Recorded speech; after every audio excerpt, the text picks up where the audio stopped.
lives? The guy that did the sticking? And he goes, yeah. I said, well, pick me up tonight, at the hotel about 8 o'clock. And he goes, all right.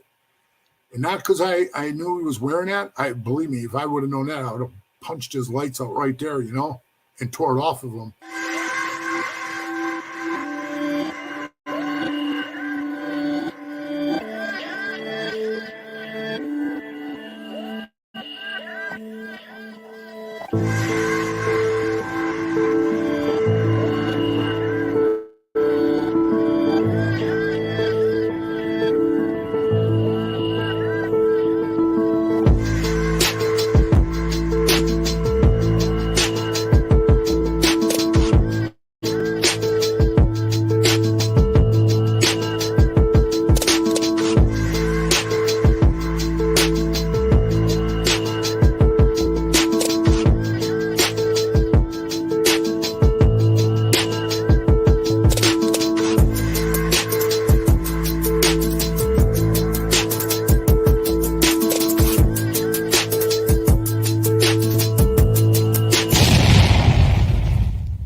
To this episode of Chatting with Staxx. I'm your host, Bill Staxx, and today I got PeeWee.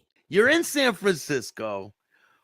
Where do you go from there, and how long do you stay there? And was there any big events that happened in your life when this was happening? And did you go back to Minnesota, and what was it like when you went back to Minnesota? Believe this, bro. I went back to Minnesota when Pat got busted on his federal case. They gave him 20 years, and he had a going away party. And I went to his going away party, and I seen there was people, all kinds of people. Other clubs were there. Club I love dearly, the Hell for Sterols.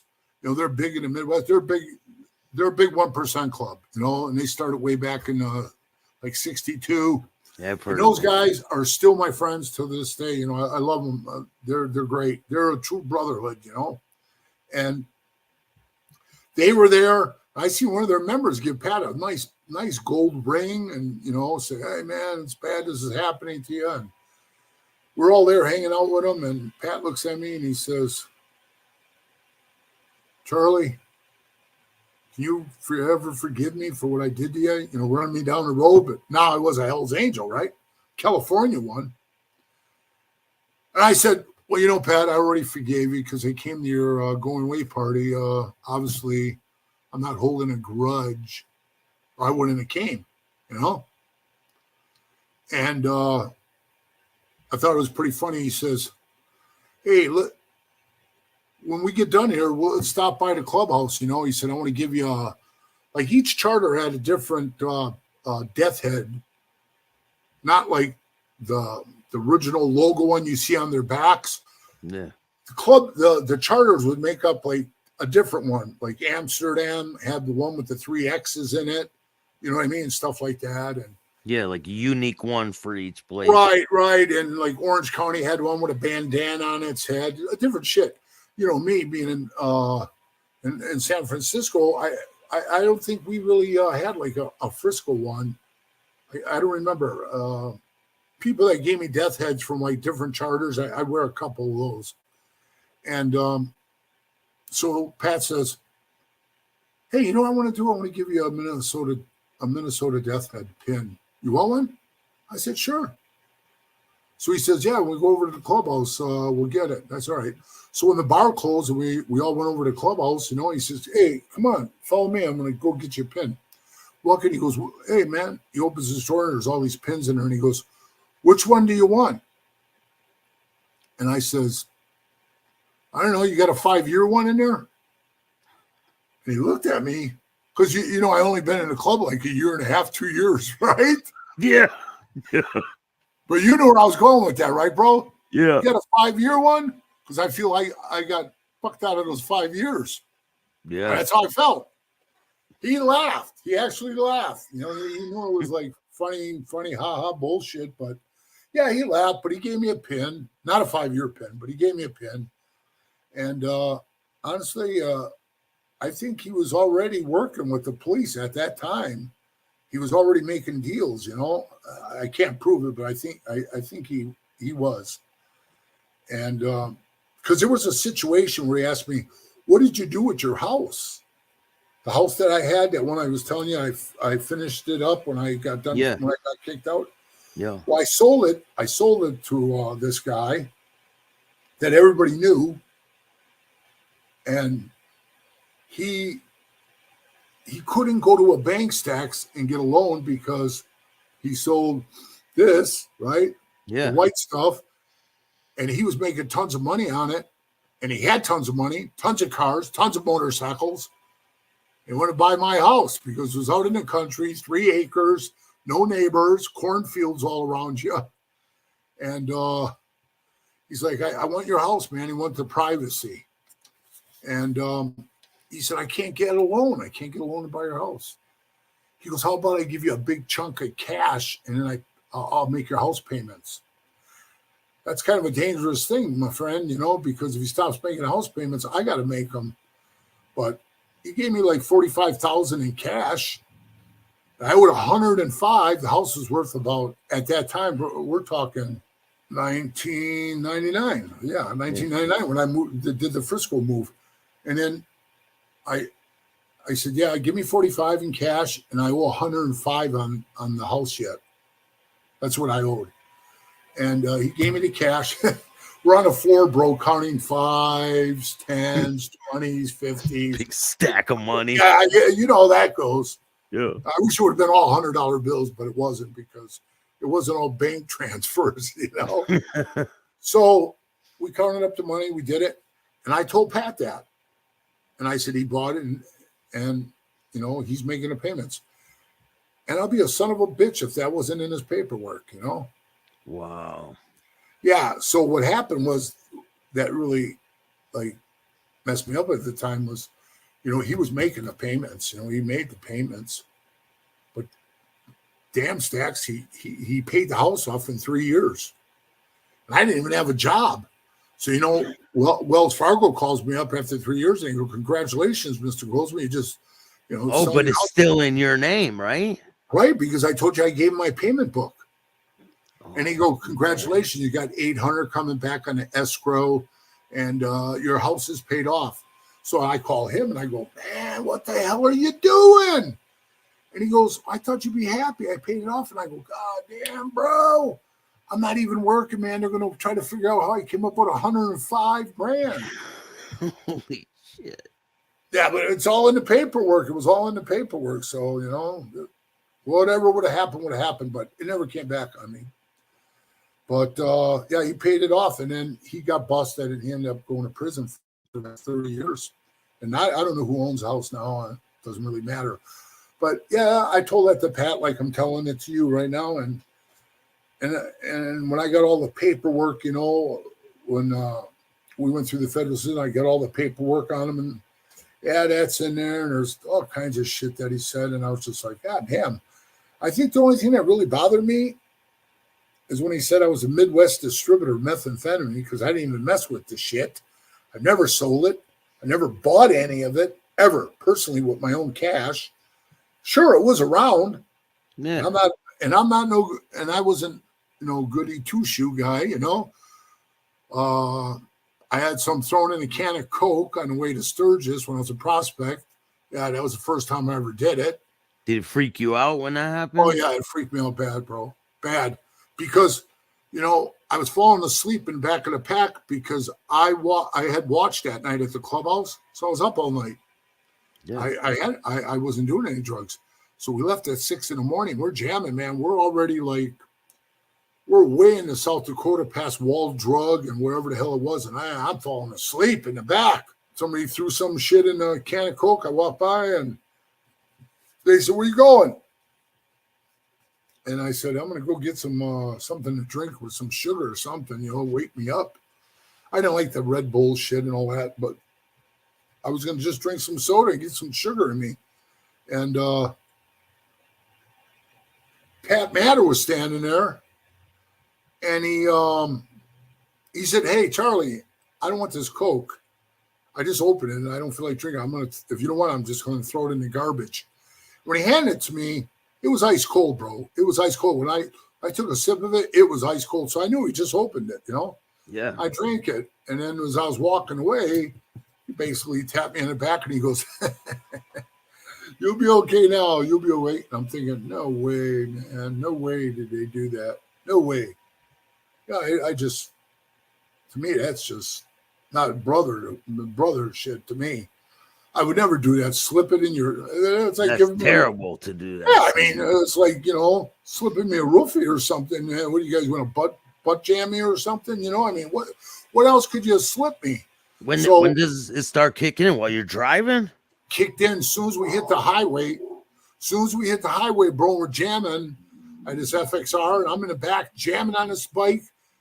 I feel it kick in, you know, and I'm kind of like, come on, let's get there, you know. And I'm like, we're in the back, and I can't go fast enough. My heart's pounding. Oh, yeah, man. It woke me up like that. Wow. I didn't sleep for 3 days.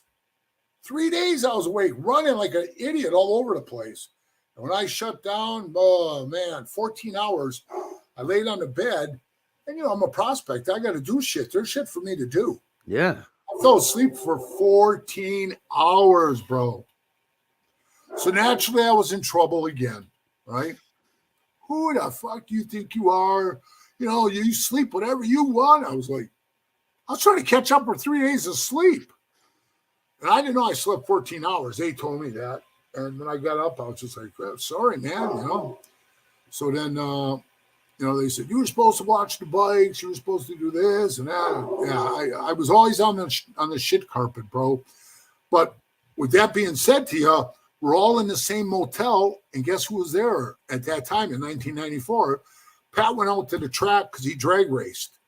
You know, he had a drag bike, Top Fuel, and he was good at it. And that was like my funnest part of the club, being in Minnesota, watching him drag race. He was damn good at it, and I really, really enjoyed that because I used to drag race cars, you know. And I was running 1030s, 140 miles an hour in a car back in the early 80s. You know, I very seldom saw George Christie. And it wasn't because George was busy. And he was always running around. And then it's funny, after we both got out of the club, we went to dinner one night and we were sitting there and he, you know, he asked me, he says, you know, does it bother you all the shit they say about us in the club? And I said, yeah, it bothers me. And bothers my integrity because I know who I am. I didn't snitch on nobody. I didn't do anything wrong. I walk with my head high. I know who I am, bro. I'm a man, you know.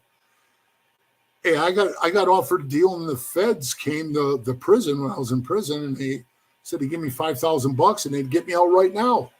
All they wanted me to do is tell them how the club operated, you know, the inner operations, not telling like I knew, but to tell how the club ran. Yeah. And if it was snitching or not snitching, I didn't give a shit. I just said I don't want to do it, you know. And I ended up doing 29 months on a 2 to 5. So that right there, you know, goes to show that, and I know for a fact that Pat was working with those guys already because those guys were trying to set me up. This is what I was going to tell you. Those guys were always trying to set me up in the club to buy meth, and I couldn't understand why, because I never sold the shit. Because Pat told them I was a Midwest distributor of methamphetamine. So all these members that got busted were wearing wires on me. Oh, yeah, 3 of them. Wow. And they'd be, hey, I got this pound, man. I'm telling you, I'm giving it to you for a good deal. And I said, I don't want it. I don't give a shit. And they were all from Minnesota. No, none of them, no. Pat did his little snitch thing, you know what I mean? And what he said, but no, these guys, this one guy's name was Mason Mike. He's a piece of shit, you know. He wore a wire on all of us, and he testified in the Laughlin trial against the club. And another one was this guy named Kelly, who was from Rockford, Illinois. It was just a funny situation because a member from Rockford got stabbed, you know. Got punctured in the lung, and he was pretty bad in the ICU unit at the hospital. I went down there to see him, and the cops were all freaking out because I was there because They figure I was a guy taking care of business, you know. Yeah, big huge guy comes walking in. Yeah, Bro, I had this hoodie on that I had a big death head on the stomach, and over the top, and the letters over the top of it said "Filthy Few," you know. And they're like, "Oh, we know why you're here. I'm here to see my brother," you know. I did that. Well, when we were in the car driving, I said to Kelly, I said, "Hey man, do you know where that guy lives? The guy that did the sticking?" And he goes, "Yeah." I said, "Well, pick me up tonight, you know, at the hotel about 8:00. And he goes, "All right." And not because I knew he was wearing that. Believe me, if I would have known that, I would have punched his lights out right there, you know, and tore it off of him. But I didn't know that. And so I did this to him. I says, "And pick me up at 8:00 and bring me one of these," you know. Thank God I did that, because if I would have said it verbally, I probably, you know, it would have I'd been, have been more of a conspiracy shit. But he never picked me up, and nothing ever happened. So when you're in San Francisco, do you get transferred again, right? Do you go to? No, what I did was, it was so hard. Honestly, God, Staxx, it was so hard. It's like living in New York. Like I said, the price, the cost of living was so high there. I was struggling, bro. And then, you know, I told you I sold the house and I moved my wife out there. My kids were already grown up on their own. And I brought the wife out there, and I didn't know about the nervous breakdown, and she was going through some hard times out there too. She couldn't sleep. You know, she had like, what do you call it? Sleep deprivation or whatever the hell, how you say it. But at the time, the whole thing with the Mongols is popping off, right? Right. And now I was used to coming from Minnesota, the Midwest, where we were fighting with the outlaws all the time. Now it's something in California. Now it's a new crew and a new fight. Yeah. But it was weird. It was like, you know, we would like run into each other, and it wasn't no gladiator shit like what it should have been, you know, like straight up, just boom, rush each other like something out of Braveheart and get it on, you know. But it never was like that, Staxx. It was kind of more like that mean mugging, and like nobody really wanted to make a move or do it. Because trust me, there was times where I said, "Well, I'm going to go do it." "No, hey, you better not, man." And I kept saying to myself, "Man, why are these guys making me second guess myself?" You understand what I'm saying? I'm like, "What? Why are you making me think, man, that I can't? You're going to get in big trouble if you do this, if you do that." I'm like, see, it reminds me of a situation. I was involved in a street gang when I was younger, right? And we had a meeting one time, and they said there's a green light on these people. So I know what that means. I thought all of them knew what that meant. So the next couple days go by, and I'm with some people, and we drive by this pizza parlor, and I see one of them in the pizza parlor. So we pull the car over, we get out, I go into the pizza parlor, and I start fighting him in front of his wife, and he's with his kid. But we had a green light. It's like whatever. So they call a meeting. The next day they call a meeting, and I'm in trouble.